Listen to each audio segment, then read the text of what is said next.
Good day mga kuys. Kuys JR nga pala. Isang first timer family driver dito sa Riyadh, Saudi Arabia. Wala namang special sa video na to. Share ko lang yung trabaho ng isang family driver na tulad ko dito sa Riyadh. Bilang isang family driver, hindi lang pagmamaneho o paghatid sundo ang trabaho ko. Tulad ng nakikita nyo, trabaho ko na rin ang maglinis, magwalis at magmop paikot sa bahay ng aming amo. Nung hindi pa ako nakuha bilang family driver dito sa amo namin, ito ay trabaho ng aking mama. Kasama ko yung mama ko at yung auntie ko sa isang amo lang. At nang nandito na nga ako sa bahay ng amo namin at family driver nila, inako ko ng responsibilidad na magmop at magwalis paikot ng bahay.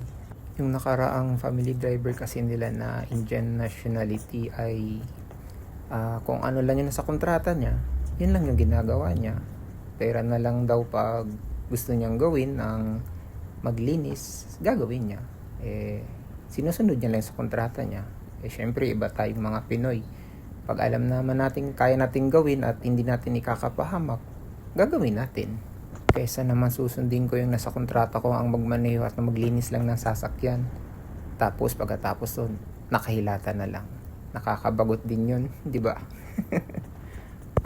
Kaya para sa akin, mas okay na rin yung may ginagawa ako maliban sa pagmamaneho at paglilinis ng sasakyan.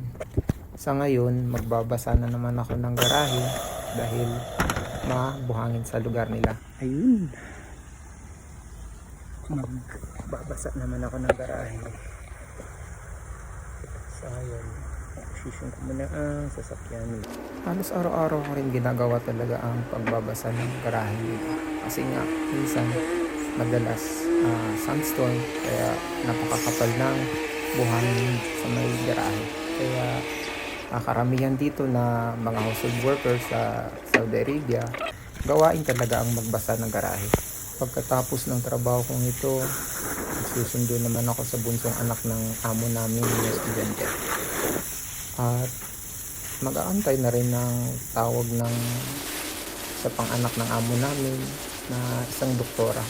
Kung meron ba siyang pasok sa trabaho ngayon o wala.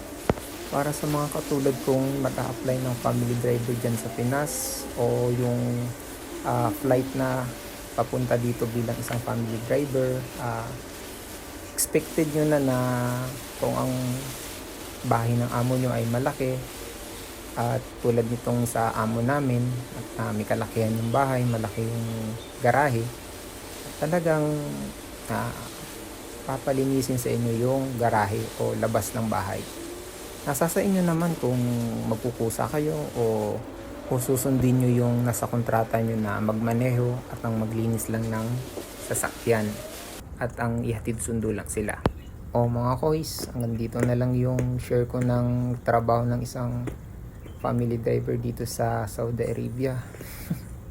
Medyo mahaba-haba rin kahit pa paano. Nga pala, salamat sa panonood nyo. Kahit na wala kayong may nakuha ganong tips, maraming salamat pa rin. Kung ma-share nyo, salamat. Kung hindi naman din, salamat. Thank you at bye-bye.